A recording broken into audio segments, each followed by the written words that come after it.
Hi hello నమస్తే welcome to Srinivas మీకు academy channel. ఈ రోజు ఈ వీడియోలో మనం రైల్వే ఎగ్జామ్ సంబంధించినటువంటి ప్రిపరేషన్లో భాగంగా 2014 నుంచి 2026 మే వరకు జరిగినటువంటి అన్ని రైల్వే ఎగ్జామ్స్లో అడిగినటువంటి ఎన్విరాన్మెంట్ యొక్క ప్రీవియస్ ఇయర్ క్వశ్చన్స్ యొక్క సిరీస్ అయితే స్టార్ట్ చేయడం జరుగుతుంది.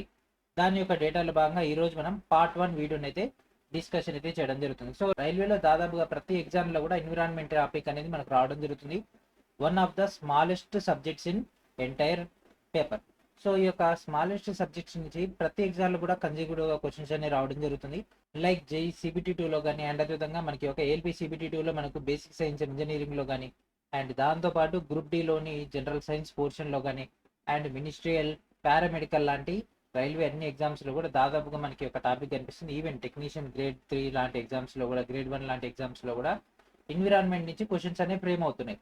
అండ్ ఎక్కువ మంది ఈ చిన్న టాపిక్ పైన ఫోకస్ చేయరు, బట్ ఎగ్జామినర్ పాయింట్ ఆఫ్ వ్యూలో ఇది కూడా వెయిటేజ్ వచ్చేటటువంటి టాపిక్ కాబట్టి మనం దీనిపైన ఫోకస్ చేయడం జరుగుతుంది. యాక్చువల్గా లాస్ట్ 2 ఇయర్స్ యొక్క క్వశ్చన్స్ తీసుకున్నాం, కానీ ఎందుకైనా మంచిది అంతకంటే ఓల్డ్ క్వశ్చన్స్ కూడా మనం డిస్కస్ చేసుకుంటే మీకు ఓవరాల్ ఫ్రేమింగ్ అనేది రావడం జరుగుతుంది. దాంతోపాటు ప్రీవియస్ అడిగినటువంటి క్వశ్చన్స్లో కొన్ని ఇంపార్టెంట్ పాయింట్స్ ఉన్నాయి, సో వాటి గురించి కవరప్ చేస్తూనే లేటెస్ట్ 2026 డేటాను కూడా అందులో ఇంక్లూడ్ చేసుకొని డిస్కషన్ చేద్దాం అన్నటువంటి ఉద్దేశంతో ఈ యొక్క సిరీస్ని అయితే స్టార్ట్ చేయడం జరిగింది. ఈ యొక్క ఎన్విరాన్మెంట్ యొక్క క్లాసెస్ ఏదైతే ఉన్నాయో ఇవి రైల్వేతో పాటు మీరు స్టేట్ రిక్రూట్మెంట్స్ కూడా ఈ యొక్క వీడియోస్ని అయితే ఉపయోగించుకోవచ్చు. ఓకే, మరి ఇంకెందుకు ఆలస్యం వెంటనే క్లాసెస్లోకి వెళ్ళిపోదాం. And here is our first question.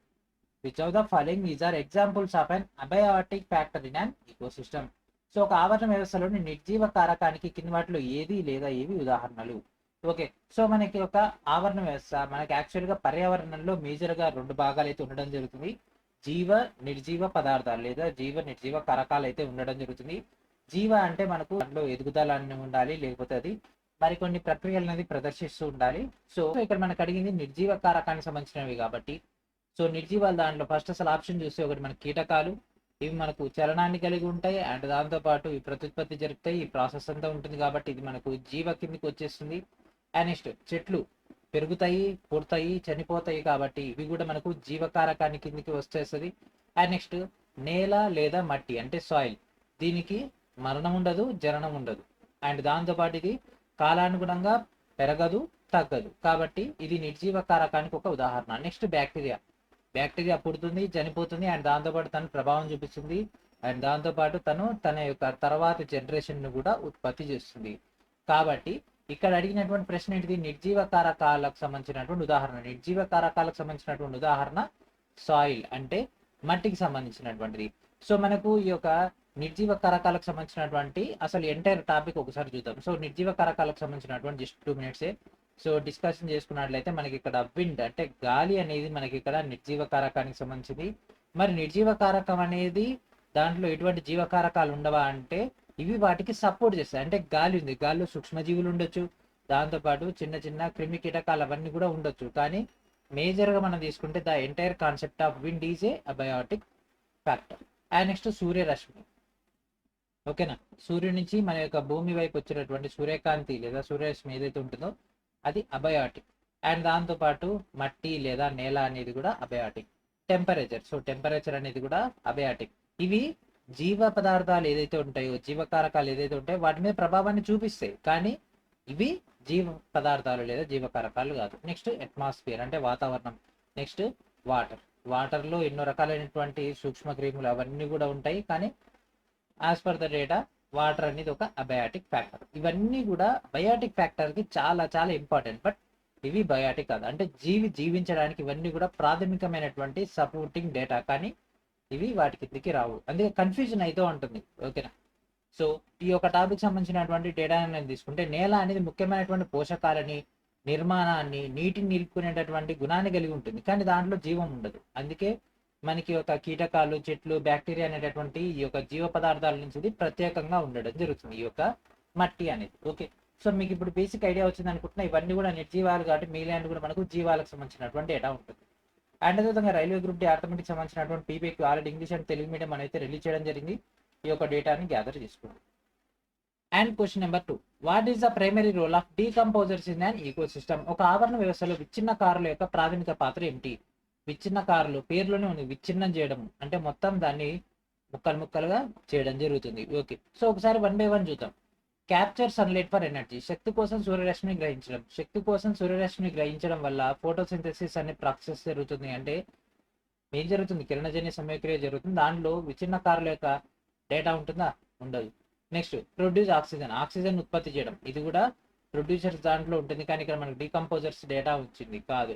Act as primary consumer, ప్రాథమిక వినియోగదారులుగా పనిచేయడము. ప్రాథమిక వినియోగదారులు ఏం చేస్తారు, యాక్చువల్గా ప్రొడ్యూసర్స్ నుంచి డేటాని గ్యాదర్ చేస్తారు, కాబట్టి ఇది కూడా కాదు. బ్రేక్ డౌన్ ఆర్గానిక్ మ్యాటర్, సేంద్రియ పదార్థాన్ని విచ్ఛిన్నం చేయడము. విచ్ఛిన్నకారులు ఏం చేస్తారు, విచ్ఛిన్నం చేస్తారు, కాబట్టి ఇదే మన యొక్క ఆన్సర్. ఓకే, సో ఒకసారి అసలు ఈ యొక్క ఎంటైర్ స్ట్రక్చర్ ఒకసారి చూద్దాం. ఓకేనా, సో మనకు ఈ స్ట్రక్చర్ అనేది మేజర్గా 4 to 5 లెవెల్స్లో ఉంటుంది. మేజర్ వచ్చేసరికి ఈ యొక్క ప్రొడ్యూసర్స్ నుంచి ఇక్కడ వరకు ఉంటుంది. యాక్చువల్లీ ఈ డికంపోజర్స్ పైకి వెళ్ళిపోతే కన్జ్యూమర్స్ రెండు కూడా ఒకటే దానిలో వచ్చేస్తుంది. ఓకే, ఇదంతా కూడా ఇక్కడ. ఓకే, సో ఫస్ట్ మనకు ప్రొడ్యూసర్స్ అంటే ఉత్పత్తిదారులు, అంటే ఆహారాన్ని ఉత్పత్తి చేసుకుని ఎటువంటి సపోర్ట్ లేకుండా, అంటే అబయాటిక్ నుంచి సపోర్ట్ తీసుకొని ఎటువంటి బయాటిక్ నుంచి, అంటే ఎటువంటి జీవ పదార్థాల నుంచి కానీ ఎటువంటి జీవకారకాల నుంచి సపోర్ట్ లేకుండా కేవలం నిర్జీవ పదార్థాల నుంచి కావలసినటువంటి డేటాను గ్యాదర్ చేసుకుని తను ఆహారాన్ని ఉత్పత్తి చేసుకుని ఆ యొక్క ఆహారాన్ని తను వినియోగించుకుంటూనే ఇతర జీవులకు అందించడానికి ఆహారాన్ని నిలుపుకునేటటువంటి శక్తి కలిగినటువంటి వాటిని మనం ప్రొడ్యూసర్స్ అని అంటాం. అంటే వీటిని ఉత్పత్తిదారులు అని అంటాం. మనకు ఆకులు కానీ చెట్లు కానీ అండ్ అదేవిధంగా ఈ యొక్క గడ్డి కానీ ఇవన్నీ కూడా దాని కిందకే రావడం జరుగుతుంది. అండ్ ప్లాంక్టన్స్ ఇవన్నీ కూడా దాని కిందకే వస్తాయి.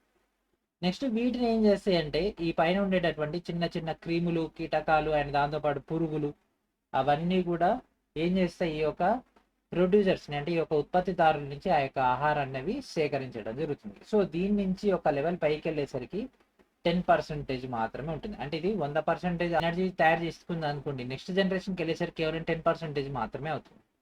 సో ఈ 10%లో నెక్స్ట్ 10% అంటే 1% మాత్రమే అవుతుంది. ఆ పైకి వెళ్ళేసరికి మనకు 0.1% మాత్రమే ఎనర్జీ షిఫ్ట్ అవుతుంది. ఓకే, 100% వస్తే ఇక్కడికి వెళ్ళేసరికి 0.1 అవుతుంది. నెక్స్ట్ ఈ యొక్క కన్జ్యూమర్స్ నుంచి డేటా అనేది దానిపైన ఉండేటటువంటి నెక్స్ట్ లెవెల్ అయినటువంటి కన్జ్యూమర్స్ వీటి నుంచి డేటాని గ్యాదర్ చేసుకుంటాయి. ఈ పైన ఉండేటటువంటి దీని నుంచి టెర్షరీ దానికి వెళ్ళిపోద్ది. అండ్ దాంతోపాటు ఆ పైన మనకి ఇది చనిపోయిన తర్వాత ఇది ఇగో ఇక్కడికి వచ్చేస్తుంది.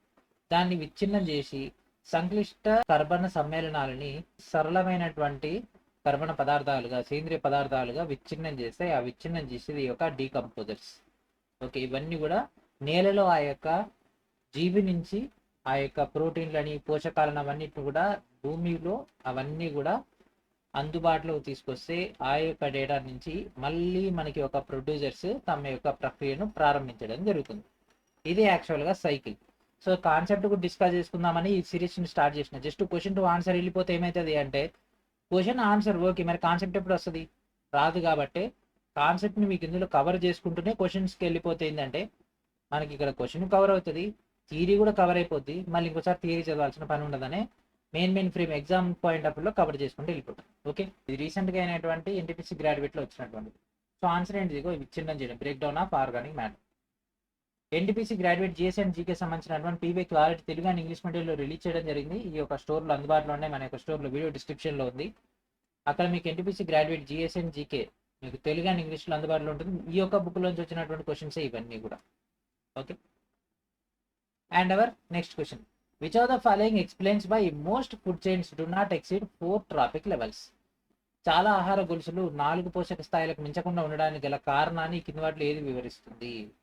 ఓకే, కేవలం 4 మాత్రమే అంట. ఓకే, సో ఇక్కడ తీసుకుంటే మనకు 4 కనిపిస్తున్నాయి. ఏంటి, producers, herbivores, omnivores, carnivores. Okay, so producers are rare in ecosystem. ఆవరణ వ్యవస్థలో ఉత్పత్తిదారులు అరుదుగా ఉంటారు. ఒకసారి పిరమిడ్ తీసుకుంటే పిరమిడ్ యొక్క బేస్ చూడండి, పిరమిడ్ యొక్క టాప్ చూడండి. ఓకే, ఈ బేస్ ఏమో ప్రొడ్యూసర్స్, ఇది పెద్దగా ఉందా, ఇది పెద్దగా ఉందా, ఇదే పెద్దగా ఉంది. కాబట్టి అరుదుగా అంటే తక్కువగా, కానీ ఇక్కడ యాక్చువల్గా ఎక్కువగా ఉన్నారు, కాబట్టి ఇది కాదు. Predators eat only herbivores. మాంసాహారులు శాకాహారులు మాత్రమే తింటారు. ఓకే, కానీ ఇది మనకు 4 పోషక స్థాయిలకు సంబంధించినటువంటి కరెక్ట్ ఆన్సర్ అయితే అయ్యే అవకాశం లేదు. ఎందుకంటే దీనికి అది జనరల్గా జరిగేటటువంటి ప్రక్రియ, అది 4 వరకు ఉండాల్సిన అవసరం ఏంది, 10 దాకా కూడా ఉండొచ్చు కదా. Next, decomposers consume all organism at higher levels. విచ్ఛిన్నకారులు పై స్థాయిలో ఉన్నటువంటి అన్ని జీవులను వినియోగిస్తాయి. ఓకే, ఇక్కడ ఉన్నటువంటి అన్ని జీవులను వినియోగిస్తాయి, ఓకే. కానీ మనకి ఇది ఒక 4 పోషక స్థాయిలకు మించి ఉండకుండా గల కారణాన్ని ఇది సపోర్ట్ చేస్తలేదు. Okay. Next, only 10% of energy passes to next level. కేవలం 10% శక్తి మాత్రమే తదుపరి స్థాయికి వెళ్తుంది. ఎస్. సో ఇక్కడ చూడండి, ఇక్కడ సూర్యుడి నుంచి 100% వచ్చి ఎక్కడికి పడిపోయింది? భూమి మీద పడ్డది. సరే, మనం ఇప్పుడు ప్రొడ్యూసర్సే 100% తీసుకుని అనుకుందాం. 100 పై స్థాయికి వెళ్ళేసరికి దాంట్లో 10% అంటే 10. ఇక్కడి నుంచి ఇక్కడికి వెళ్ళేసరికి ఏమవుతుంది? 1%. 10లో 10% అంటే ఒకటే కదా. ఇక్కడికి వెళ్ళేసరికి ఏమైంది? 0.1. ఇక దీని తర్వాతకి వెళ్ళేసరికి ఏముంటుంది చెప్పండి? 0.01. సో 100% నుంచి 0.01 ఎనర్జీ అనేది తీసుకొని జీవించగలిగేంత కెపాసిటీ ప్రస్తుతము లేదు. సో ఇది ఎవరికి వెళ్ళిపోతే యాక్చువల్గా మనకు తీసుకున్నట్లయితే ఇది డీకంపోజర్స్ కిందకి వెళ్ళిపోవడం జరుగుతుంది. యాక్చువల్గా ఇక్కడ 4 కాదు, 4 నుంచి 5 పోషక స్థాయిలు మాత్రమే ఉంటాయి. ఓకే. సో ఎగ్జామినర్ మనకు జనరలైజ్డ్ పాయింట్ ఆఫ్ వ్యూ అట్లా 4 లెవెల్స్ అడిగింది, కానీ 4 to 5 లెవెల్స్ ఉంటాయి.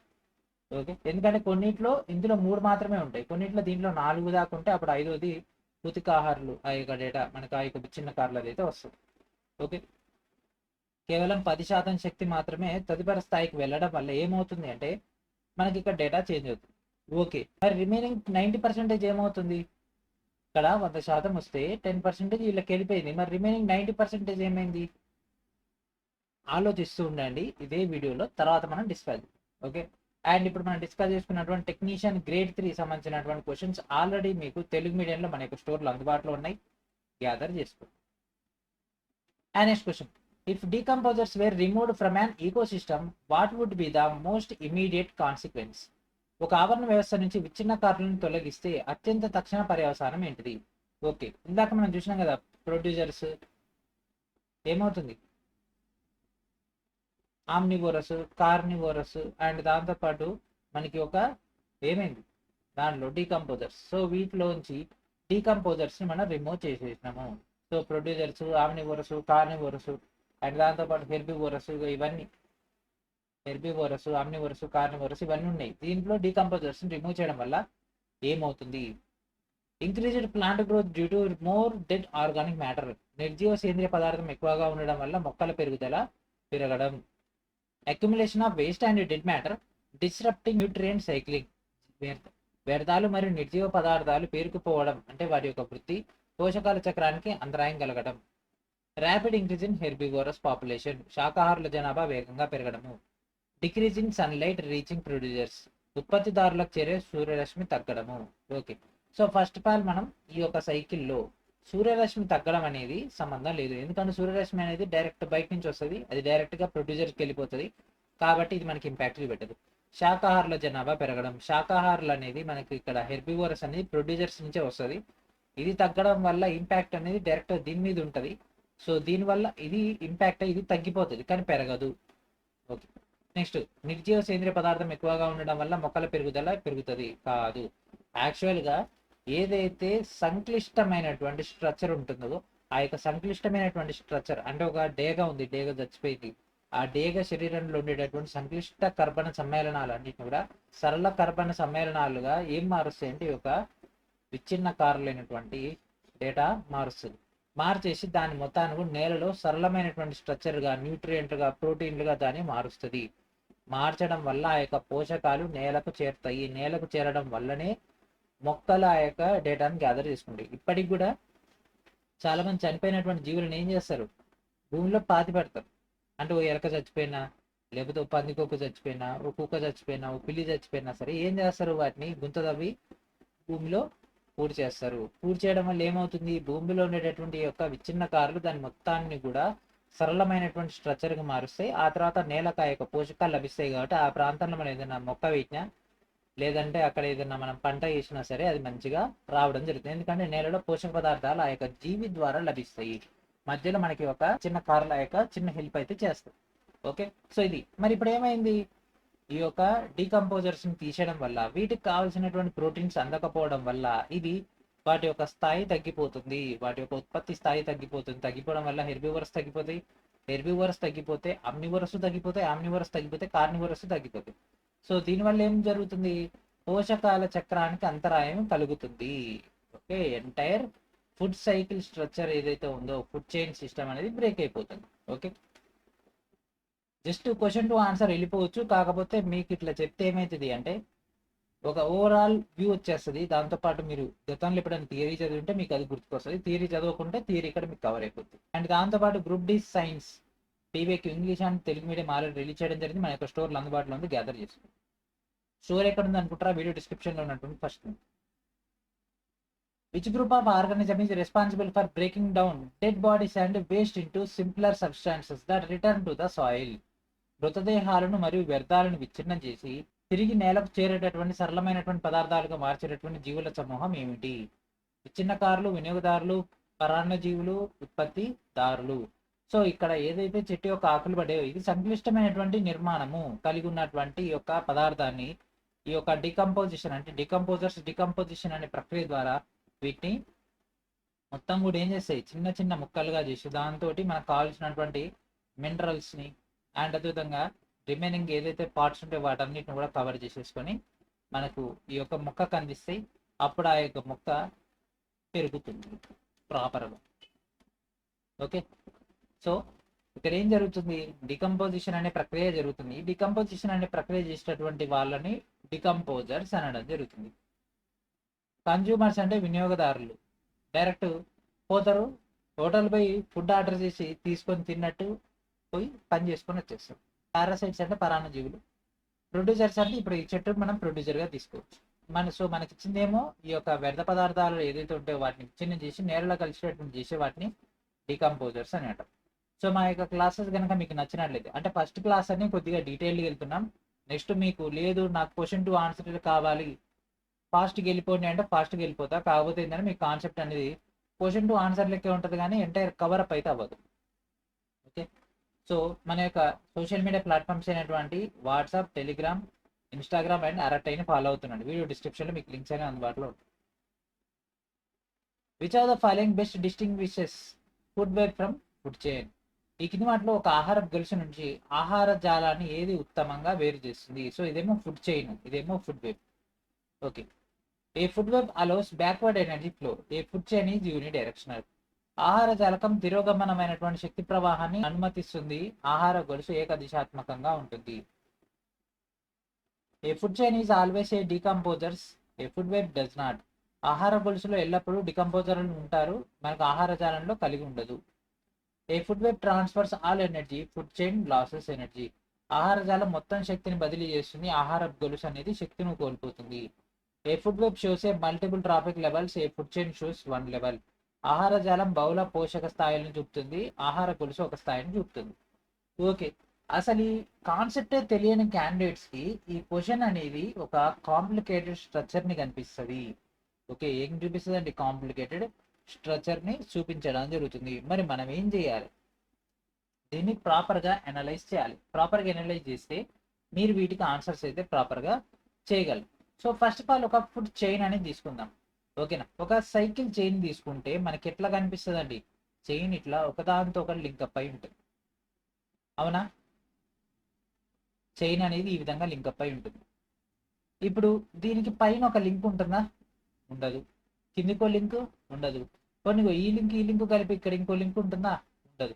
ఒకదాని పక్కన ఒకటి, ఒకదానితో ఒకటి సపోర్ట్ చేసుకుంటూ ఉండేటటువంటి దాన్ని మనం ఇక్కడ చైన్ అని తీసుకుంటాం. ఓకే, సో ఇప్పుడు ఇది లేదనుకోండి, ఈ చైన్ అనేది ప్రాపర్గా ఉంటుందా? ఉండదు. ఇది లేకపోయినా ఉండదు, ఇది లేకపోయినా ఉండదు. సేమ్ ఇదే విధంగా ఒకే వరుసలో ఒకదానిపై మరొకటి ఆధారపడుతూ ఉండేదాన్ని మనం చైన్ అనడం జరుగుతుంది. అంటే ఇప్పుడు ఒక చెట్టు ఉంది, ఈ చెట్టుకు పళ్ళు ఉన్నాయి, ఈ పళ్ళని ఈ జింక తింటుంది, ఈ జింకని సింహం తింటుంది. ఒకవేళ ఈ జింకే లేదనుకోండి, సింహం పండ్లు తింటదా? తినదు. తినకపోవడం వల్ల సింహం బతుకుద్దా? బతకదు. అంటే సింహం ఏమైంది? చచ్చిపోద్ది. అంటే ఒక జింక లేకపోవడం వల్ల సింహం చావుకు కారణం అవుతుంది. ఓకే, ఇది ఫుడ్ చైన్. అంటే ఒకటి లేకపోతే ఒకదాన్ని ఇంకో డైరెక్ట్ యూజ్ చేసుకోలేకపోవడం వల్ల జరిగిపోతుంది. ఇక్కడ చూడండి, ఇక్కడ ఫ్లవర్స్ ఉన్నాయి, అంటే మామూలుగా నీటి లోపల ఉండేటటువంటి మొక్కలు. ఈ మొక్కల్లోంచి డైరెక్ట్గా చిన్న చిన్న చేపలు ఆహారాన్ని తీసుకోవడం జరుగుతుంది. ఈ చిన్న చేపలు ఏం చేస్తాయి? పెద్ద చేప తింటది. పెద్ద చేపను ఏం చేస్తుంది? మన దగ్గర ఉన్నటువంటి కొంగ అమాంతం మింగేస్తుంది. ఓకే, ఇప్పుడు ఫర్ ఎగ్జాంపుల్ ఈ పెద్ద చేప లేదనుకోండి, ఈ కొంగకి ఈ చిన్న చేపలు ఎన్ని తిన్నా కడుపు నిండదు. రెండోది, ఈ చిన్న చేపలు ఈ పెద్ద కొంగకు దొరకవు. కొంగకు దొరకవు. అప్పుడు ఇదేమైంది, ఇది ఆకలితో చచ్చిపోతుంది. ఓకే. నెక్స్ట్, ఒక పువ్వు ఉంది. ఈ పువ్వులో మకరందం కోసం ఏమొస్తాయి, తుమ్మెదలు కానీ తేనెటీగలు కానీ ఇవన్నీ కూడా వస్తాయి. అండ్ వచ్చినటువంటి పురుగులు, దాంతోపాటు రకరకాలైనటువంటి పురుగులు వస్తాయి. ఆ పురుగుల్ని కప్పలు తింటాయి. కప్పని ఏం తింటది, పాము తింటది. పాముని ఏం తింటది, మన యొక్క గద్ద తినడం జరుగుతుంది. ఓకే. సో ఫర్ ఎగ్జాంపుల్ ఇప్పుడు ఇక్కడ కప్ప పాము లేదనుకోండి, ఈ విధమైనటువంటి చిన్న చిన్న పురుగుల్ని ఇవి తిన్నంతగా ఈగలు తినలేదు. ఈ పూలని ఈగ ఏం చేసుకోలేదు. అంటే ఒకదాంతో ఒక డైరెక్ట్ గా లింకప్ అనేది ఉండదు. ఒకవేళ ఈ చైన్ లో గనక ఏదైనా ఒకటి మిస్ అయితే ఇంకో దాని నుంచి అది ఆహారం పొందలేకపోవడం వల్ల తన జాతి అంతరించే అవకాశం ఉంటుంది. ఇది ఫుడ్ చైన్ యొక్క main process. Okay. And next వచ్చేసరికి ఫుడ్ వెబ్. సేమ్ ఇందాక ఏదైతే మనం ట్రయాంగిల్ తీసుకున్నామో సేమ్ అదే కాన్సెప్ట్ లో ఉంటుంది. ఇక్కడ మనకు ఏం చూపిస్తున్నారు, ఇక్కడ ఒక క్యారెట్ల చెట్టు ఉంది, ఇక్కడ గడ్డి ఉంది, ఇక్కడ పండ్ల చెట్టు ఉంది. ఈ పండ్ల చెట్టు మీద ఈగలు వాలినాయి. ఇదే ఈగని కప్ప తింటది, ఇదే ఈగని ఏం తింటది, పిట్టెలు తింటది. ఈ పిట్టెని గద్ద తింటది. అండ్ దాంతో పాటు ఇక్కడ ఉన్నటువంటి గడ్డి పైన మిడతలు ఉంటాయి కదా, లేదంటే ఈ చిన్న చిన్న పురుగులు ఉంటాయి కదా, ఆ పురుగులు మనకు కప్పలు తింటాయి. దీన్ని ఎలకలు కూడా తింటాయి. ఈ గడ్డిని ఎలకలు కూడా తింటాయి. అండ్ దాంతో పాటు ఇక్కడ ఉన్నటువంటి ఏంటి అయ్యి, క్యారెట్ని ఏం తింటది, కుందేలు తింటది. ఈ కుందేల్ని నక్క తింటది. యాక్చువల్లీ ఇట్లా ఉండాలి, ఇక్కడ నక్క తింటది. అండ్ దాంతోపాటు కుందేల్ని గద్ద కూడా తింటది. ఈ ఎలకల్ని, ఈ కుందేళ్ళని అండ్ దాంతోపాటు ఇంకేమైనా జీవులు ఉంటే వాటన్నిటిని కూడా నక్క భక్షిస్తుంది, ఎందుకది మాంసాహారి కాబట్టి. అండ్ దాంతోపాటు ఈ యొక్క కప్పలని, ఎలుకల్ని ఇది ఇటు ఉండాలి. డయాగ్రామ్స్ వీళ్ళకి రావు, మనం పూర్తిగా నేర్చుకుంటేనే మనకు వీటి గురించి ఐడియా వస్తుంది. ఎలకల్ని పాములు తింటాయి. సో ఇప్పుడు ఏమైంది, ప్రతి లెవెల్లో కూడా వాటికి మల్టీ లెవెల్ ఆప్షన్స్ ఉన్నాయి. చూడండి, గడ్డి కూడా తింటది. ఓకేనా, ర్యాబిట్ ఇదే కాదు, గడ్డి కూడా తింటది. ఈ గ్రాస్ ఓవర్ దీని మీదనే కాదు, దీని మీద కూడా ఉంటుంది. ఈ ఈగలు అనేవి దీని మీద కూడా ఉంటుంది. ఓకే. సో ఇప్పుడు ఏమైంది, సో ఇది కొన్ని పక్షి గుడ్లను కూడా పాము తింటది. అంటే వాటికి ఒకటి ఆప్షన్ లేకపోయినా ఇంకొక ఆప్షన్ నుంచి ఆహారాన్ని సృష్టించుకుంటున్నాయి కదా తమ యొక్క జాతి యొక్క మనుగడ కోసం. ఇప్పుడు ఇది ఉంది, ఎలకలు దొరకలేదు, దాని కుందేలు దొరికింది అనుకుని కుందేలుని తింటది. ఇప్పుడు అదే గద్ద తీసుకున్నాం, గద్ద ఏమవుతుంది, కుందేలు దొరికినప్పుడు కుందేలుని తింటది, నక్క దొరికినప్పుడు నక్కని తింటది, పాము దొరికితే పాము తింటది, పిట్ట దొరికితే పిట్టని తింటది. అంటే అది బతకడం కోసం ఇన్ని ఆప్షన్స్ ఉన్నాయి. ఇట్లా మల్టిపుల్ ఆప్షన్స్ మనకు అందుబాటులో ఉంటే దాన్ని మనం వెబ్ అని అనడం జరుగుతుంది. అంటే దాని ఒక జాలం, అంటే ఒకటి కాకపోతే ఇంకొకటి సెలెక్ట్ చేసుకున్న ఆప్షన్. ఓకే. సో జాలం అంటే ఇట్లా మనకు రకరకాలైనటువంటి ఆప్షన్స్ ఇట్లా ఉంటాయి కదా. సో ఇది కాకపోతే ఇది, ఇది కాకపోతే ఇది, ఇది కాకపోతే ఇది, ఇది కాకపోతే ఇది, ఇట్లా అట్లా ఉండేటటువంటి దాన్ని మనం ఫుడ్ వెబ్ అనడం జరుగుతుంది. సో ఇక్కడ ప్రక్రియ అంతా ఒకే లెవెల్లో జరిగితే ఇక్కడనేమో మల్టీ లెవెల్లో జరుగుతుంది. అంటే ఒకటి లేకపోయినా సరే, ఇప్పుడు ఇది లేదు లేకపోయినా సరే దీంట్లో పెద్ద మార్పులు ఉండవు, కానీ ఇందులో ఒక్కటి లేకపోయినా మొత్తం స్ట్రక్చర్ అంతా మాయమైపోతుంది. ఓకేనా. సో అందుకనే ఇది చాలా చాలా ఇంపార్టెంట్ అయినటువంటి టాపిక్ ఇది, ఈ యొక్క food chain and food web. I hope మీకైతే క్లారిటీ వచ్చింది అనుకుంటున్నా. ఇప్పుడు మనం ఆప్షన్స్కి వెళ్ళిపోదాం. ఇందులో ఎక్కడనైనా గద్దని గడ్డి తింటదా, గద్దని ఎలక తింటదా, కుందేలు తింటదా, పాము తింటదా, గద్దని తినదు కదా. అంటే రివర్స్ కాదు, తిరోగమన శక్తి కాదు, ఆహార గొలుసు ఏకదిశాత్మకంగా ఉంటుంది. ఇగో ఇది ఓకే, ఇది రాంగ్. ఆహార జాలకం కూడా ఓన్లీ వన్ వే మాత్రమే, నాట్ ఇన్ రిటర్న్. ఓకేనా. సో ఒక ఈగ నుంచి ఒక చెట్టు వస్తుందా, రాదు కదా. ఓకేనా. ఒక కప్ప నుంచి ఒక డేటా ఇది వస్తుందా, ఈ ఈగ పోయి ఈ కప్పని తింటదా, తినలేదు కదా. కాబట్టి రివర్స్ కాదు. ఆహార గొలుసులు ఎల్లప్పుడూ డీకంపోజర్లు ఉంటారు. సో దీంట్లో డీకంపోజర్స్ ఉన్నాయా, లేదు. ఆహార జాలం కలిగి ఉండదు, దీంట్లో ఉండొచ్చు ఉండకపోవచ్చు, కొన్నిసార్లు ఉంటది కూడా. కాబట్టి ఇది కూడా రాంగ్. ఆహార జాలం మొత్తం శక్తిని బదిలీ చేస్తుంది. ఇక్కడ ఆహార జాలం మొత్తం శక్తిని ఇస్తుందా, లేదు. ఇది 100 అయితే ఇగో ఇది 10 అవుతుంది, ఇదైతే 1 అవుతుంది, ఇదైతే మనకు 0.1 అవుతుంది, ఇది 0.01 అవుతుంది. 1 2 3 4 5 ఇగో 5 లెవెల్. 100 నుంచి 0.01కి వచ్చేసరికి అది ఏం బతుకుద్ది చెప్పండి. ఇప్పుడు ఎన్ని చెట్లు ఉంటే అన్ని జీవరాశులు ఉంటాయా, ఉండవు. వాటికంటే చాలా చాలా తక్కువ ఉంటాయి. మరి వాటిని దీన్ని బతికే ఇంకా తక్కువ ఉంటాయి. అందుకే పులులు సింహాల సంఖ్య కొన్ని పదులల్లోనే ఉంటాయి. అదే మనకు గడ్డి తీసుకోండి, ఆడ చూసినా మొత్తం విచ్చలవిడిగా ఉంటుంది. అందుకే ఫుడ్ చైన్స్, ఫుడ్ వెబ్స్ అనేవి మనకు క్లారిటీగా అర్థమవుతాయి. అందుకే మనకి ఒక ఫుడ్ చైన్ ప్రాసెస్ అనేది ఇప్పటికీ స్టిల్ కంటిన్యూ అవుతుంది. ఓకే, సో మొత్తం ఎనర్జీని బదిలీ చేస్తా లేదు, ఆహారపు గొలుసు శక్తిని కోల్పోతుంది. ఎస్, ఆహారపు గొలుసు దాంట్లోనే కాదు, ఆహార జాలం అంటే ఫుడ్ వెబ్ లో కూడా ఎనర్జీ అనేది డౌన్ అవుతూనే ఉంటుంది. ఎందుకంటే ఇక్కడ 100 చెట్లు ఉన్నాయి అనుకోండి, 100 గద్దెలు ఉంటాయా? ఉండవు. ఓకే, ఆహార జాలం బహుళ పోషక స్థాయిలను కలిగి ఉంటుంది. ఎస్, సో దీంట్లో మల్టీ ట్రాపిక్ లెవెల్ అనేది ఉంటుంది. ఎస్, ఇది కరెక్టే. ఆహారపు గొలుసు ఒకే స్థాయి, ఇదంతా కూడా ఒకే స్థాయి చూపిస్తుంది. ఎస్, సో ఆప్షన్ ఏంటి? Option D is our answer. ఇప్పుడు మీకు ఈ కాన్సెప్ట్ పైన పర్ఫెక్ట్ క్లారిటీ వస్తే ఇకపై మనం చాలా క్వశ్చన్స్ డిస్కస్ చేస్తాం. అవన్నీ కూడా మీకు డెడ్ ఈజీ. ఈ స్టార్టింగే హార్డ్, స్టార్టింగ్ వచ్చిందా మిగిలినంత easy. And next, food chains generally do not extend beyond 4 trophic levels because ఆహారపు గొలుసులట సాధారణంగా 4 పోషక స్థాయిలకు మించి విస్తరించవు. ఎందుకంటే మనకు ఇది 100 వస్తే ఇదేమైతుంది? ఇది 10 అవుతుంది, ఇది 1 అవుతుంది, ఇది 0.1 అవుతుంది. ఇక అంతకంటే తక్కువ ఆహారం లేదా అంతకంటే తక్కువ ఎనర్జీతో ఏ జీవి కూడా బతకలేదు మేజర్ ఫ్రేమ్స్ లో. కాబట్టి మనకు మోస్ట్లీ 4 తప్పితే 5 దాకా ఉంటుంది. Of large loss of energy at each level, ప్రతి స్థాయిలో అధిక శక్తి నష్టం జరగడం. ఎస్, ప్రతి స్థాయిలో ఏం జరుగుతుందండి? అధికంగా శక్తి నష్టం జరుగుతుంది. ఓకే, ఇది ఓకే, ఎందుకంటే 10% డేటా మాత్రమే షిఫ్ట్ అవుతుంది కాబట్టి. Decomposers out number consumers, so ఇక్కడ వినియోగదారుల కంటే విచ్ఛిన్నకారుల యొక్క సంఖ్య అధికంగా ఉండడము. విస్తరించకపోవడానికి కారణం ఇది కాదు, ఏది కూడా బతుకున్నప్పుడే దాన్ని డీకంపోజ్ చేయలేదు కాబట్టి ఇది కాన్సెప్ట్ కాదు. ఏది చనిపోతుందో చనిపోయిన తర్వాత చేస్తుంది అది, కాబట్టి ఇదంతా ఇంపాక్ట్ చూపెట్టలేదు. Carnivorous feed only on producers, మాంసాహారులు కేవలం ఉత్పత్తిదారులు మాత్రమే తింటాయి కాదు, దాని పక్కన ఉన్నటువంటి మాంసాహారులను కూడా తింటాయి. అంటే ఇప్పుడు కుందేలు ఉంది, కుందేలు నక్క తింటది. అండ్ దాంతోపాటు సింహం ఉంది, సింహం కూడా నక్కని తింటది. అండ్ దాంతోపాటు దీన్ని కూడా తింటది. ఉత్పత్తిదారులు అంటే మాంసాహారులు, సింహం మాంసాహారే, గడ్డి తింటదా? తిన్నది కదా. ఉత్పత్తి ప్రొడ్యూసర్స్ అంటే మనకు చెట్లు, గడ్డి ఇవన్నీ కూడా వస్తాయి. ఓకే, సో అట్లా మనం జనరలైజ్డ్ పాయింట్ ఆఫ్ వ్యూ ఆలోచిస్తే కరెక్ట్ ఆన్సర్స్ పెడతాం. Okay, of limited number of producers, ఉత్పత్తిదారుల సంఖ్య పరిమితంగా ఉండడం కాదు, ఉత్పత్తిదారుల సంఖ్య అపరిమితంగా ఉంది కాబట్టి ప్రస్తుతం ఇప్పటికి కూడా ఎన్ని వేల సంవత్సరాలు అయినా సరే, ఇంత పొల్యూషన్ ఉన్నా సరే ఈ జీవరాశికి ఆహారం లభించడానికి గల కారణం అత్యధికంగా ప్రొడ్యూసర్స్ ఉండడమే. ఓకే, సో మరి దీని యొక్క ఆన్సర్ ఏంటిది? ప్రతి స్థాయిలో అధిక శక్తి నష్టం జరగడం. ఓకే, 10%. ఇదే వీడియో స్టార్టింగ్ లో మనం ఒకటి అనుకున్నాము, ఏంటంటే 100 వస్తే మనకి ఇక్కడ 10 వెళ్ళిపోయింది, రిమైనింగ్ 90 ఎట్టిపోయింది అని ఆలోచించరా?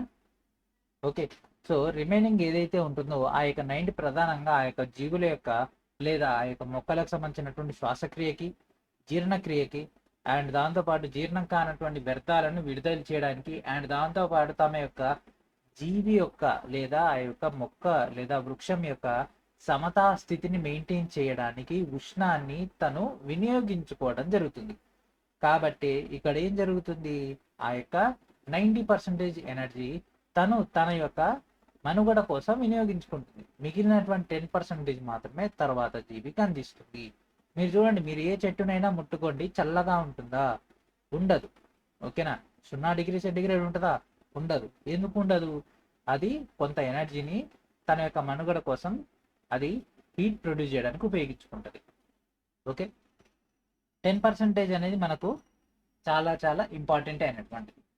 ఓకే, సో ఆన్సర్ ఏంటిదండి? Option A is our answer. So ఇందాక అడిగినటువంటి క్వశ్చన్కి ఆన్సర్ కూడా వచ్చేసింది. సో ప్రతి ఒక్కరు కూడా శ్రీనివాస్ మే యాప్ని ప్లే స్టోర్ నుంచి ఇన్స్టాల్ చేసి రెగ్యులర్గా ఫాలో అవుతుండండి.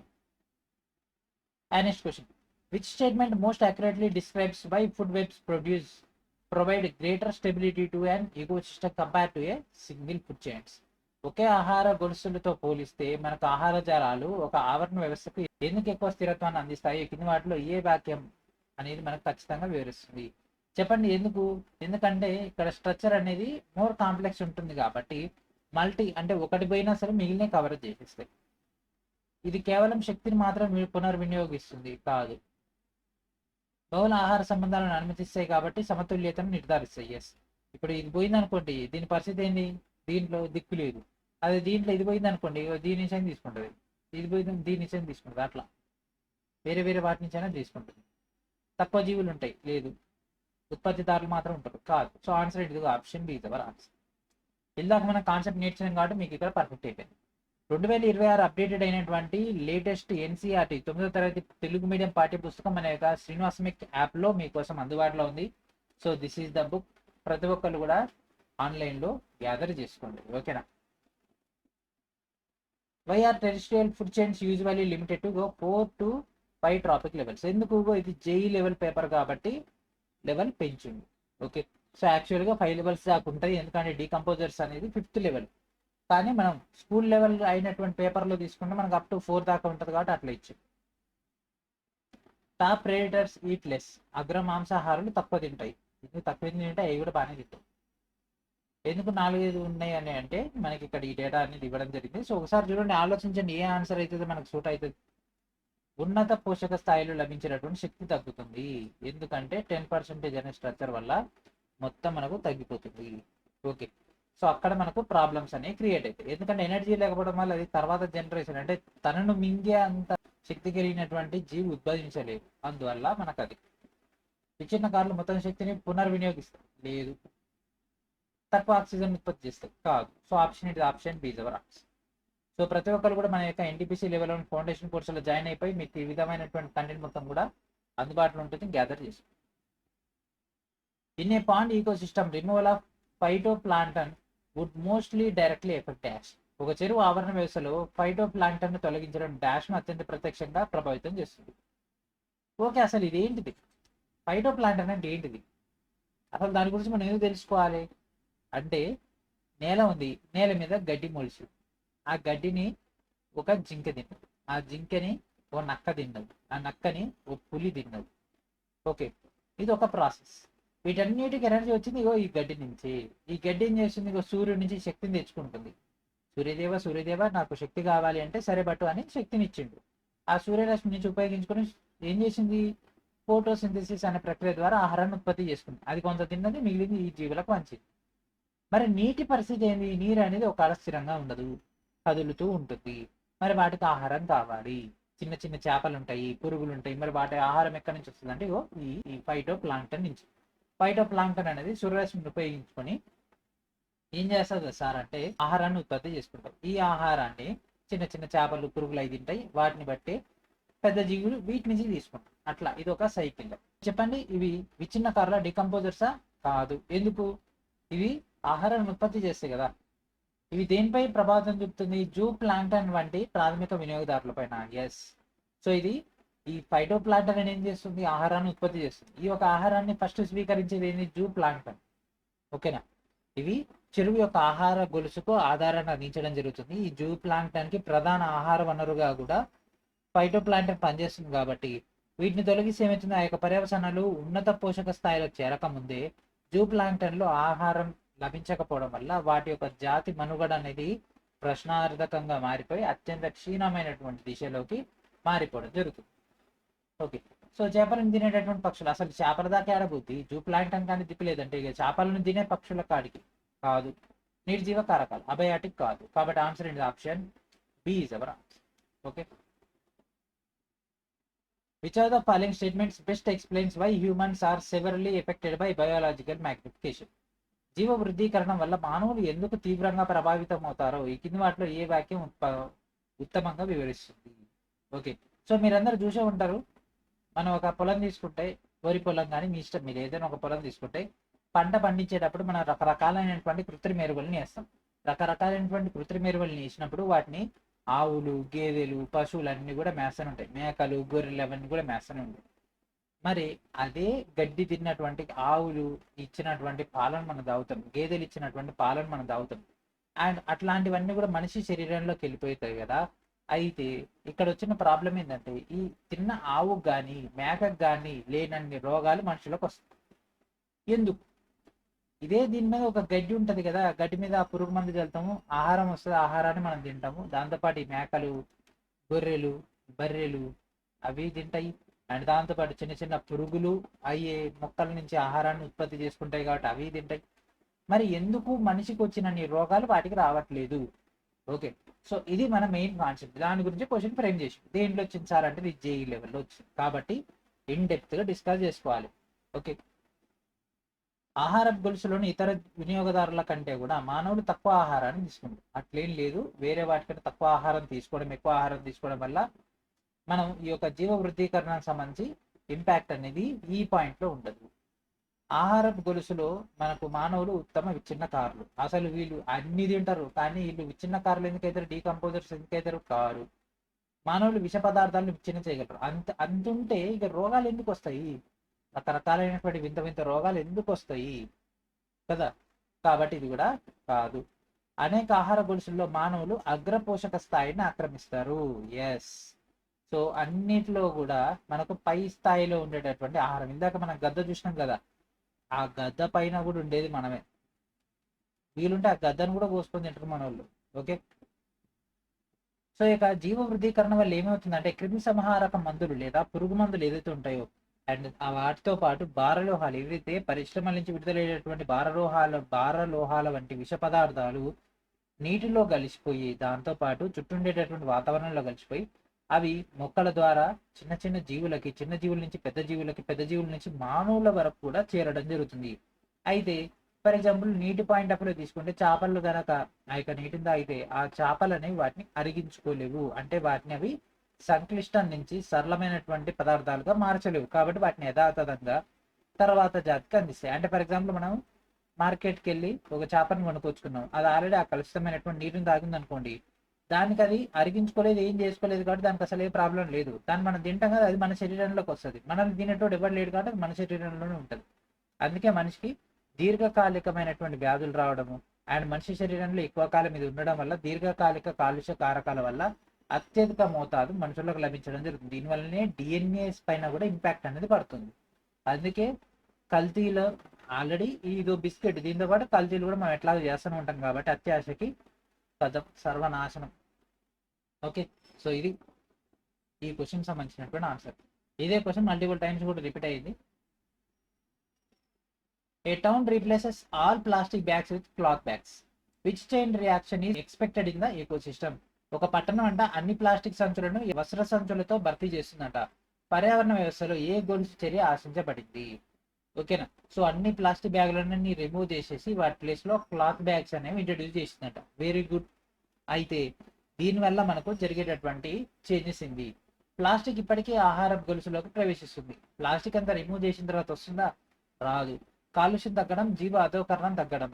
అంటే కాలుష్యం తగ్గుతుంది, ఎందుకంటే ఈ ప్లాస్టిక్ అనేది కాలిపోవడం కానీ, హీట్ అవ్వడం కానీ, లేకపోతే మనం వాటర్ బాటిల్ తీసుకున్న వాటర్ బాటిల్లో వాటర్ ని హీట్ అవ్వడం వల్ల మైక్రో ప్లాస్టిక్స్ వాటర్లోకి రావడం, మనం తీసుకునేటటువంటి ఈ యొక్క చాయ్ కప్పుల దగ్గర నుంచి టిఫిన్ ప్లేట్ల వరకు ప్రతి ఒక్కరి దానిపైన కూడా ప్లాస్టిక్ కోటింగ్ ఉంటుంది. వాటన్నిటి వల్ల ఏమవుతుంది, అదంతా కూడా మైక్రో ప్లాస్టిక్స్ మన యొక్క బాడీలోకి వెళ్తాయి. దానివల్ల ఏమవుతుంది, బయాలజికల్ మ్యాగ్నిఫికేషన్ పెరుగుతుంది. ప్లాస్టిక్ ని తగ్గిస్తే బయాలజికల్ మ్యాగ్నిఫికేషన్ తగ్గిపోతుంది. అంటే ప్లాస్టిక్ అనేది మన యొక్క బాడీలోకి రాదు కాబట్టి, కెమికల్స్ మన యొక్క బాడీలోకి రావు కాబట్టి అదే జీవ అధోకరణం అనేది తగ్గుతుంది. ఎస్. నీటి వనరుల్లో ఎక్కువ ప్లాస్టిక్ పేరుకుంది, అసలు రావట్లేదు కాబట్టి పేరుకోదు. వస్త్ర సంచులు నేల విషపూరితానికి కారణమవుతాయి కాదండి, ఎందుకంటే ఇది డికంపోజిషన్ అవుతుంది. ఓకేనా. బయోడిగ్రేడబుల్ కాబట్టి ప్రాబ్లం ఏం కాదు. కాబట్టి ఆన్సర్ ఏంటి? Option B is our answer. Okay. Which of the following organisms will accumulate maximum concentration of DDT? ఈ కింది జీవుల్లో ఏది డిడిటిని గరిష్ట సాంద్రతలో పోగు చేసుకుంటుంది? మేక, సాలిడు, గడ్డి, మానవుడు. అసలు ఈ డిడిటి అంటే ఏంటిది? Diphenyl trichloro ethane. ఓకేనా. ఇది ఆహారపు గొలుసుల ద్వారా జీవ సాంద్రత చెంది అగ్ర మాంసాహారాల్లో అత్యధికంగా కేంద్రీకృతం అవ్వడం జరుగుతుంది. గడ్డి అనేది ఉత్పత్తిదారుగా ఉంటుంది కదా, గడ్డి అనేది ఆహారాన్ని ఉత్పత్తి చేస్తుంది. మరి సాలిడ్ ఏంటిది? ఇది ప్రాథమికమైనటువంటి లేదా ద్వితీయమైనటువంటి వినియోగదారు, ఎందుకంటే ఇది ఆ యొక్క చిన్న చిన్న పురుగుల్ని తింటుంది, దాంతోపాటు మిగిలినటువంటి ఆహారాన్ని కూడా తీసుకుంటుంది. మేక అనేది శాకాహారి కాబట్టి ఇది ప్రాథమిక వినియోగదారుకి మనం తీసుకుంటాము. మానవుడేమో సర్వభక్షకుడు కదా, అన్నిటిని తింటాడు కదా, కాబట్టి మానవుల్లోనే అత్యధికంగా మనకి ఒక పోషక స్థాయిలో ఇతను ఉంటాడు కాబట్టి ఆ మొత్తం కెమికల్స్ అన్ని కూడా తీసుకొచ్చి మనిషి దాంట్లో వేసేస్తాడు. పాలు తీసుకుంటే పాలల్లో, మాంసం తీసుకుంటే మాంసంలో, కలుషితమైనటువంటి ఆహారాల్లో, నీటి నుంచి అన్ని రకాలుగా గరిష్టంగా డిడిటిని పోగు చేసుకునేది మానవుడు. అందుకే ఇన్ని రోగాలు. పొద్దున్న లేస్తే సాయంత్రం దాకా ఇన్ని గోళీలు తీసుకోవాలి. ఎందుకు? ఇట్లాంటి వల్ల. ఏదైనా సరే మనం చేసింది మళ్ళీ తిరిగి మనకే వస్తుంది. నువ్వు వాతావరణంలో పొల్యూషన్ పెంచుతున్నా కొద్ది అది చుట్టూ తిరిగి బూమరాన్లకి తిరిగి మళ్ళీ మనకే వస్తుంది. ఓకే. సో ఇది చదువుతున్న వాళ్ళన్నా కనీసం పొల్యూషన్ పెంచకుండా ప్రయత్నం చేయండి. ఎలక్ట్రికల్కి షిఫ్ట్ అవ్వండి. ప్లాస్టిక్ బ్యాగ్స్ వాడకండి. వీలుంటే ప్లాస్టిక్ బాటిల్స్ కాకుండా కాపర్ బాటిల్స్ కానీ స్టీల్ బాటిల్స్ కానీ వాడండి. ఓకే, సో మనం చేంజెస్ చేస్తే తర్వాత జనరేషన్కి ఆ చేంజ్ అనేది కంటిన్యూ అవుతుంది. Okay, what happens to biodegradable substances when they are released in the environment? Okay, జీవ విచ్ఛిన్నకర పదార్థాలు పర్యావరణంలోకి విడుదలైనప్పుడు ఏం జరుగుతుంది? విడుదలైపోతే చెప్పండి, చదవండి ఒకసారి. అవి శాశ్వతంగా నిలిచిపోతాయి. జీవ విచ్ఛిన్నకరం అంటే బయోడిగ్రేడబుల్. బయోడిగ్రేడబుల్ అంటే భూమిలోకి వెళ్ళిపోయిన తర్వాత కరిగి భూమిలోనే కలిసిపోతాయి. అట్లాంటివి నిలిచిపోతాయి, అని నిలిచిపోవు. ఓజోన్ పొరను క్షీణింపజేస్తాయి, చేయవు. విషపూరితమైన ప్రసరణాలుగా మారుతాయి, మారవు. ఏమైతే ఇవి సరళమైనటువంటి భాగాలుగా విచ్ఛిన్నం చేయబడతాయి. ఓకేనా? ఇప్పుడు ఒక ప్లాస్టిక్ బ్యాగ్ ఉంది అండ్ దాంతోపాటు ఒక క్లాత్ బ్యాగ్ ఉంది. క్లాత్ బ్యాగ్ మనం భూమిలో వేస్తే ఒక 400 సంవత్సరాలకి భూమిలో కలిసిపోతుంది. ఇదే ప్లాస్టిక్ అయితే ఇంకొక 1000 నుంచి 10,000 సంవత్సరాల వరకు కూడా దాని ఆనవాళ్ళు మనకు కనిపిస్తుంది. Okay, life on earth depends on dash molecules as the main source of energy for all organisms. భూమిపై జీవం యొక్క జీవులకు ప్రధాన శక్తి వనరుగా డాష్ అణువులపై ఆధారపడి ఉంటుంది. సో ప్రధానంగా భూమిపై ఉండేటటువంటి డేటా అనేది కార్బన్ బేస్డ్ అండి, కార్బన్ ఆధారితమైనటువంటిది. కార్బన్ సైకిల్లోనే మనకు మెయిన్ డేటా అనేది రావడం జరుగుతుంది. ఈ యొక్క ఫోటోసింథసిస్ ప్రక్రియ కానీ ఇదంతా what ever it is under carbon based. మన యొక్క శ్వాసక్రియ అనేది ఆక్సిజన్ బేస్డ్. మన యొక్క శక్తి అనేది ప్రోటీన్ బేస్డ్. మన యొక్క ఈ యొక్క ఆహారం వాటికి సంబంధించినటువంటి దాంట్లో నత్రజని కూడా ఇన్వాల్వ్మెంట్ అనేది ఉండడం జరుగుతుంది. ఎందుకంటే నైట్రోజన్, నత్రజని అదంతా కూడా మనకు నత్రజని డేటా నుంచి రావడం జరుగుతుంది. From the given alternative select the correct statement related to garbage from A general house hold. ఇవ్వబడిన ప్రత్యామ్నాయాల నుంచి ఒక సాధారణ ఇంటి నుంచి వచ్చేటటువంటి చెత్తకు సంబంధించినటువంటి సరైన వ్యాఖ్యాన్ని ఎంచుకోండి. ఓకే, ఒక ఇంటి నుంచి మనం చెత్త అనేది తీసుకున్నామండి. ఓకే, శాంపుల్లో ఒక చెత్తని తీసుకున్నాము. అది ఏమై ఉండొచ్చు? చెత్త మొత్తం జీవ విచ్ఛిన్నం కానిది. ఏమో దాంట్లో కూరగాయ ముక్కలు ఉండొచ్చు కదా. ఓకేనా, కూరగాయ ముక్కలు ఉండొచ్చు, లేకపోతే కుళ్ళిపోయిన పండ్లు ఉండొచ్చు, ఏదైనా ఉండొచ్చు. సో అది చెప్పలేం కదా డైరెక్ట్గా మొత్తం జీవ విచ్ఛిన్నం కానిదని చెప్పలేం, మొత్తం జీవ విచ్ఛిన్నం అయిందని కూడా చెప్పలేం. అదంతా తీసుకొచ్చి మనం ప్లాస్టిక్ బ్యాగ్లు వేసినట్టుకున్న జీవ విచ్ఛిన్నం కూడా కాదు. కాబట్టి ఇది కూడా కాదు. చెత్తను సురక్షితంగా పారవేయడం తప్పనిసరి. కాబట్టి ఇది కూడా కాదు. చెత్తలో జీవ విచ్ఛిన్నం చెందని భాగాలు రెండు ఉంటాయి. కాబట్టి yes, answer option D is our answer. Materials that have not been broken down by action of bacteria are saprophytes, but somehow degraded by physical processes are called. Bacteria లేదా పూతికాహారాల చర్య ద్వారా విచ్ఛిన్నం కాకుండా భౌతిక ప్రక్రియల ద్వారా ఏదో ఒక విధంగా క్షీణించే పదార్థాలను ఏమని పిలుస్తుంది? బ్యాక్టీరియా వల్ల కాకుండా, లేకపోతే సాప్రోఫైట్స్ కాకుండా మనకు భౌతిక చర్యల వల్ల జరిగేటటువంటి డేటాను మనకి ఎక్కడైతే ఫోకస్ చేయమంటుంది. ఓకే, సో అది ఏమవుతుంది? That is called non biodegradable. అంటే సహజంగా మనకు బయోడిగ్రేడబుల్ అంటే వీటి ద్వారా అది విచ్ఛిన్నం అయితే, వీటి ద్వారా విచ్ఛిన్నం కావట్లేదంటే అది నాన్ బయోడిగ్రేడబుల్. బయోడిగ్రేడబుల్ అంటే జీవ విచ్ఛిన్నకరమైనటువంటి, డికేయింగ్ అంటే కుళ్ళిపోయి, అట్లా కాకుండా మనకు భౌతిక ప్రక్రియల ద్వారా మార్చేటటువంటి దాన్ని మనం బయోడిగ్రేడబుల్ కాకుండా అంటే జీవ విచ్ఛిన్న రహితమైనటువంటి లేదా నాన్ బయోడిగ్రేడబుల్ అనేది అనడం జరుగుతుంది. Generally which of the following trophic levels have the least number of organisms? ఈ కింది వాటిలో ఏ పోషక స్థాయిలో తక్కువ సంఖ్యలో కలిగి ఉంటాయి జీవులని? తక్కువ సంఖ్యలో కలిగి ఉండేది ఏంటి? టాప్ మోస్ట్ అంటే ఏంటి? ఫస్ట్ ఉత్పత్తి చేసేది, దానిపైన ప్రథమం ఉంటుంది, దానిపైన ద్వితీయం ఉంటుంది, దానిపైన తృతీయం ఉంటుంది. సో త్రిభుజం తీసుకుంటే ఏది సన్నగా ఉంది? ఇగో ఇన్నే సన్నగా ఉంది, ఇది లావ్ ఎక్కువ ఉంది. సో సన్నగా ఉన్నది ఏది? ఇగో తృతీయం. కాబట్టి answer option B is our answer. Through the phenomenon of biological magnification, which of the following has the maximum concentration of pesticides in them? జీవ వృద్ధీకరణం అనే దృగ్విషయం ద్వారా ఈ కింది వాటిలో దేనిలో క్రిమి సంహారిణి గరిష్ట సాంద్రత కలిగి ఉంటుంది? ఏడంటది ఈడో రెండు చూసినావా? The dangerous person is human. పాపం ఈ నీళ్ళల్లో కలిసినటువంటి దాన్ని ఆల్గే తీసుకుంటది, అది కరిగించుకోకుండా తర్వాత దానికి ఇస్తుంది. ఆల్గే ఏం చేస్తుంది? ఇది నేను తప్పు చేయలే, ఇది నాకు సంబంధం లేదు, నెక్స్ట్ నీకు ఇస్తున్నాను, ఇది దీనికి ఇస్తుంది. నేను కూడా నాశనం చేయలేదు, సృష్టించలేదు, కాబట్టి ఇది నాకు సంబంధం లేదు. నీకు చిన్న చేపకి ఇస్తుంది. చిన్న చేప ఏం చేస్తుంది? ఈ కాలుష్యాన్ని నేను సృష్టించలేదు, నేను నాశనం చేయను, కాబట్టి దీన్ని తర్వాత తరానికి ఇస్తా అంటది. ఇక ఇది తీసుకుంటది, ఇగో తయారు చేసింది నువ్వే కదా, ఎవరు చేసింది వానికి వచ్చినట్టు వాడు తీసుకెళ్ళి వీడి పొల్యూషన్ తీసుకెళ్ళి దీంట్లో కలిపితే మళ్ళీ తిరిగి ఇగో నీది నీకు ఇస్తున్నాను. ఫస్ట్ దీంట్లో లెవెల్ చూద్దాం. ఇది ఫస్ట్ లెవెల్. గడ్డి అనేది ఆహారాన్ని ఉత్పత్తి చేసుకుంటుంది. గడ్డిని మిడత తింటుంది. మిడతని కప్ప తింటుంది, కప్పని పాము తింటుంది. కాబట్టి దీంట్లో గరిష్ట సాంద్రత దేంట్లో ఉంటుంది? పాములో ఉంటుంది. Which of the following is an example of natural ecosystem? ఈ కింది వాటిలో సహజ ఆవరణ వ్యవస్థకు ఉదాహరణ ఏంటిది? ఏది సహజసిద్ధంగా మానవ ప్రమేయం లేకుండా ఉండేటటువంటి దాన్ని మనం ఏమంటాం? న్యాచురల్ ఈకోసిస్టమ్ అని అంటాం. చేపల తొట్టి అంటే ఫిష్ అక్వేరియం మానవుడు సృష్టించింది. హైడ్రోపోనిక్స్ మానవుడు సృష్టించింది. ఇంటి యొక్క పెరటి తోట మానవుడు సృష్టించింది. అడవులు సహజసిద్ధంగా ఏర్పడ్డాయి కాబట్టి దిస్ ఇస్ అవర్ ఆన్సర్. ఈ కింది వాటిలో ఏ పోషక స్థాయిని తృతీయ వినియోగదారులు ఆక్రమిస్తారు? మూడో స్థాయి. ఓకే, సో తృతీయ వినియోగదారులు. తృతీయ వినియోగదారులు అని వచ్చినప్పుడు ఎప్పుడైనా సరే ఫస్ట్ మనం స్టార్ట్ చేయాల్సింది ఫస్ట్ పోషక స్థాయి ఎవరికైతే ఉంది ఇది ప్రొడ్యూసర్కి ఇచ్చేస్తాము. అంటే సినిమా ప్రొడ్యూసర్ కాదండి, ఆహారాన్ని ఉత్పత్తి చేసే వాళ్ళు. తర్వాత మొదటిది అయిపోయిన తర్వాత రెండోది, ఇది ఫస్ట్ కన్జ్యూమర్, ఇది సెకండ్ కన్జ్యూమర్, ఇది థర్డ్ కన్జ్యూమర్ అంటే టెరిషరీ అంటే ఇది నాలుగో పోషక స్థాయి. సో ఆన్సర్ ఏంటి? Option D is our answer. A food chain starts from grasshopper, frog, snake, hog. How much concentration of non-biodegradable pesticides is accepted in the hog? ఒక ఆహారపు గొలుసులో అంటే గడ్డి, మిడత, కప్ప, పాము, డేగ అనే క్రమంలో మొదలై అదే విధంగా మనకుంటే డేగలో జీవ విచ్ఛిన్నం కానీ పురుగు మందుల గాఢత ఎంత ఉంటుందని అంచనా. సో దీంట్లో ఎక్కువ ఉంటుంది, దేంట్లో తక్కువ ఉంటుంది అనేది. సో డేగలు ఎట్లుంటది?